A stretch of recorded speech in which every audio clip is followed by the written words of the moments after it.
Здесь, в пригороде Ташкента, живут родители Сайфулло Саипова. Полиция Нью-Йорка обвиняет 29-летнего гражданина Узбекистана в нападении, жертвами которого стали 8 человек. Американские власти считают его пособником запрещенной группировки «Исламское государство».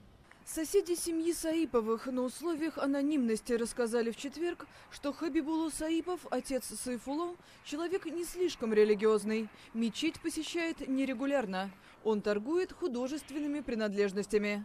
Сын Хабибулло в 2010 году эмигрировал в США по диверсификационной визе. По словам знакомых Саиповым людей, крайне религиозным он стал именно после переезда. В Штатах оказалось гораздо больше простора для религиозных исканий, в том числе крайнего толка, чем у него на родине в Узбекистане. Во вторник, в канун Хэллоуина, Саипов на арендованном пикапе на большой скорости выехал на велодорожку, сбивая людей. Полицейские ранили и задержали его. В среду в суде мужчина появился на инвалидном кресле. Ему предъявили обвинение в убийстве 8 человек, а также в оказании финансовой поддержки запрещенной группировке «Исламское государство».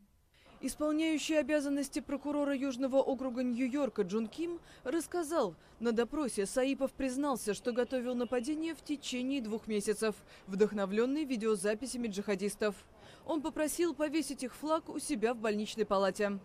По данным полиции, Саипов следовал инструкциям из социальных сетей, связанных с экстремистской группировкой. В его машине следователи нашли записку, в которой он присягал на верность исламистам.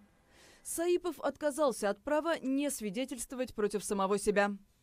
Президент США Дональд Трамп неоднократно комментировал нападение в Нью-Йорке. Сперва он призывал подумать над тем, чтобы отправить обвиняемого в специальную тюрьму Гуантанамо, а в среду и вовсе написал в Твиттере, что Саипов должен быть приговорен к смертной казни.